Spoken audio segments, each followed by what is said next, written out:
Cataluña padece una invasión migratoria sin precedentes, una invasión que pone contra las cuerdas nuestros servicios públicos, que colapsa nuestros hospitales, que satura el mercado de la vivienda, que hunde los salarios y que precariza el empleo. En lo que llevamos de siglo han entrado en Cataluña más de 2 millones de inmigrantes, mientras la tasa de natalidad de los catalanes se ha desplomado hasta datos peores que la posguerra. Según el Observatorio Andalusí y la Unión de Comunidades Islámicas de España, Cataluña alberga más de 650.000 musulmanes, el 27,3% del total nacional, pese a representar tan solo el 16% de la población española. Yo les animo, como he hecho en otras ocasiones, a pasear por ciertas calles en el centro de Barcelona, a caminar por Can Anglada en Terrassa, a vivir una temporada en Camp Clar, en Tarragona, o en San Ildefonso, en Cornellà de Llobregat, a pasar por la noche por ciertas calles del centro de Lérida, o visitar Salt o Figueras, ¿no? Porque ustedes mismos podrán constatar que estos lugares ya no nos pertenecen a los catalanes, que se han convertido en auténticos guetos, zonas donde nuestras costumbres se recluyen en el interior de aquellos pisos de aquellos vecinos pues, que no pueden escapar de un barrio que ya ni reconocen.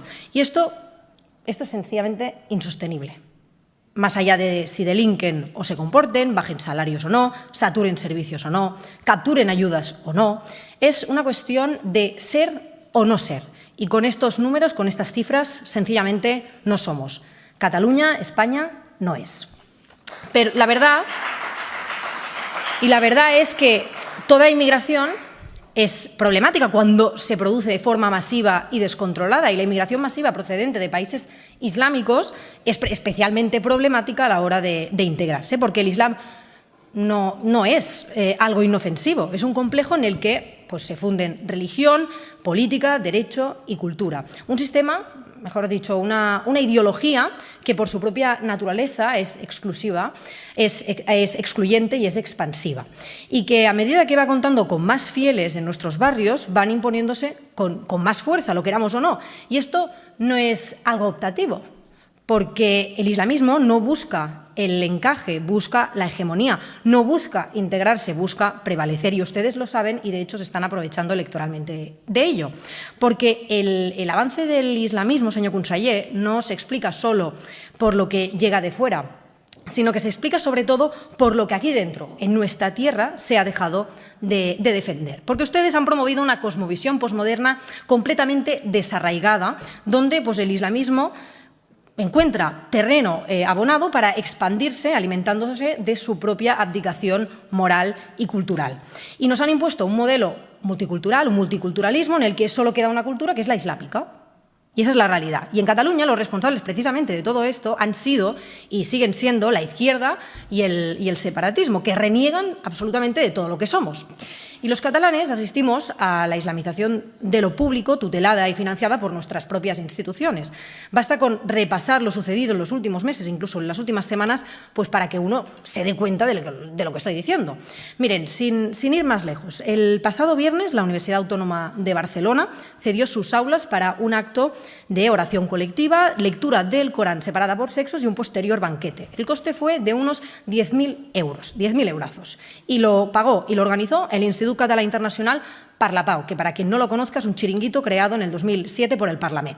Proyecto que, por cierto, es un proyecto que solicitó la propia Universidad Autónoma de Barcelona. Y es que aquí parece que las precauciones para mantener pues, las instituciones libres de toda presencia religiosa, que se siguen con tanto celo cuando se trata del cristianismo, pues por lo que sea aquí no están vigentes. Ahora bien, el ejemplo más bochornoso es el del Ayuntamiento Socialista de Barcelona. Sí, el mismo Ayuntamiento Socialista que retira el nacimiento de la Plaza Sant Jaume y que quita la misa de la Mercè del programa oficial de la Mercè.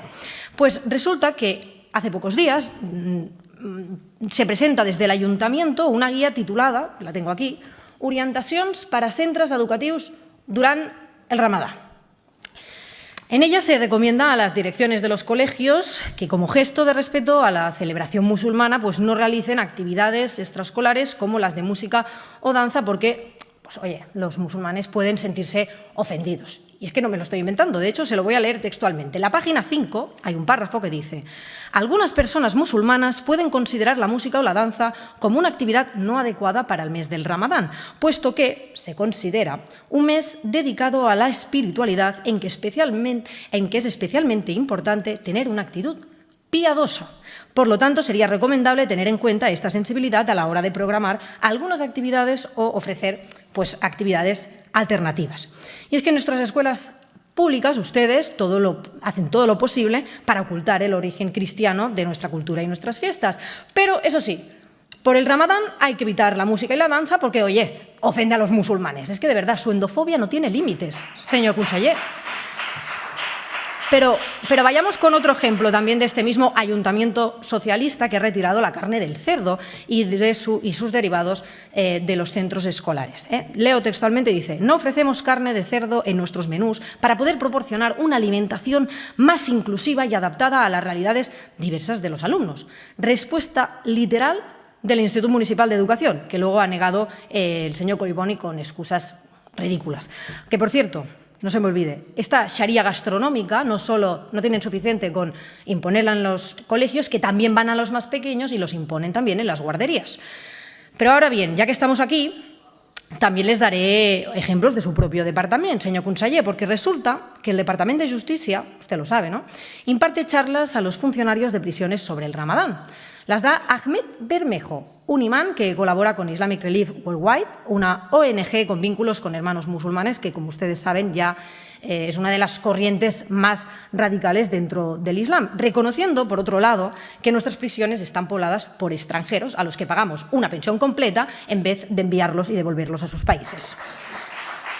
Pero también podríamos hablar de los famosos congresos islámicos, como por ejemplo el del pasado mes de diciembre en el Prat de Llobregat, que contaba con algunos ponentes que en ocasiones anteriores habían sido arrestados por vínculos con el terrorismo yihadista. Pues ese congreso, que usted lo conocerá bien, porque resulta que contaba con la colaboración de la Direcció General d'Afers Religiosos, dependiente de su departamento, ¿no? Y es que así podríamos seguir, porque esto tan solo son algunos de los ejemplos. Podríamos seguir con un sinfín de barbaridades promovidas desde nuestras propias instituciones. Pero, claro, señor conseller, ¿sabe qué es lo peor de todo?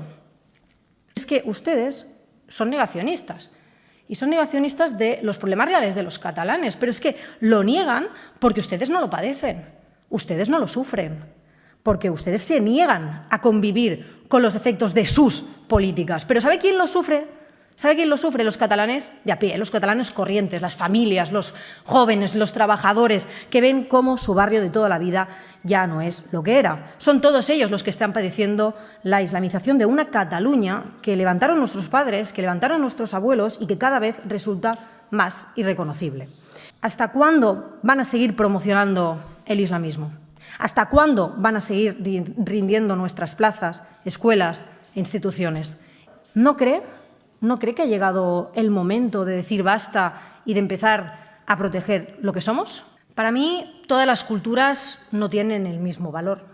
Yo creo que la nuestra está basada en los derechos humanos y en la igualdad hombre-mujer. El argumento principal para regular, por ejemplo, el uso de prendas como el burka y el niqab no es solo el de la seguridad, sino el respeto a la dignidad de la mujer y a la libertad, valores que inspiran nuestra sociedad democrática. Y no deja de ser sorprendente que la izquierda ponga trabas a la prohibición del burka en Cataluña, pero lo considere inaceptable en Afganistán. La lucha contra el islamismo es la lucha entre la civilización y la barbarie, y es que hay riesgo objetivo en determinados ámbitos del mundo islámico.